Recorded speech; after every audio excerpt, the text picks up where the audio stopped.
বাবার স্বপ্ন ছিল ছোট ছেলে আলেম হবে, তাই ভর্তি করানো হয়েছিল মাদ্রাসায়। কিন্তু পড়াশোনার প্রতি একদম উদাসীনতা ছিল ছোট ছেলে রানার। হঠাৎ একদিন মারা যান তাদের বাবা।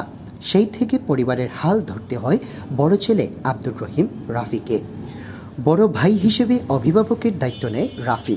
ছোট ভাইকে মানুষের মতো মানুষ করে গড়ে তুলতে একজন অভিভাবক হিসেবে যতটুকু শাসন করার কথা ঠিক ততটুকুই করছিল বড় ভাই রাফি।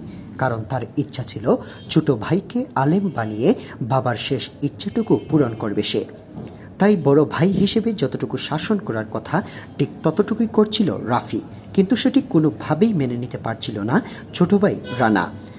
জানা যায় রাফি পরিবারের অমতে প্রেম করে বিয়ে করছিল, যা রাফির পরিবার এবং আত্মীয় স্বজন কারোরই মত ছিল না, যার ফলে প্রায় সময়ই পারিবারিক বিরোধ লেগেই থাকত। সব মিলিয়ে সময়ের সাথে সাথে বড় ভাইয়ের উপর বাড়তে থাকে ছোট ভাইয়ের ক্ষোভ। জানা যায় ঘটনার আগের দিন রাতে বড় ভাই রাফির কাছে 500 টাকা চায় ছোট ভাই রানা, কিন্তু রাফি সে টাকা না দিয়ে ছোট ভাইকে গালিগালাজ এবং দুর্ব্যবহার করতে থাকে।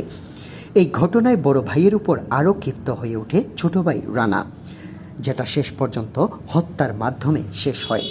ঘুমন্ত অবস্থায় রুমে ঢুকে বড় ভাই রাফিকে দা দিয়ে কুপিয়ে গলা কেটে হত্যা করে তারই আপন ছোট ভাই মাদ্রাসা পড়ুয়া ছাত্র 16 বছরের রানা। সম্প্রতি গত 9 আগস্ট কমলগঞ্জে ঘটে যাওয়া রাফি নামে এক যুবকের গলাকাটা মরদেহ উদ্ধারের পর মূল ঘটনা উদ্ঘাটন করতে মাঠে নামে পুলিশ। এরপরেই বেরিয়ে আসে এমন তথ্য।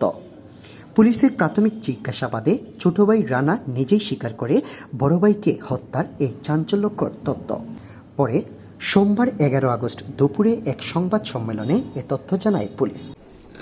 ব্যক্তি নিয়ে ছোট ভাই এখানে রানা, আমরা সদ্যনাম ইউজ করতেছি, তা সে হচ্ছে গলা কেটে তার বড় ভাইকে হত্যা করে।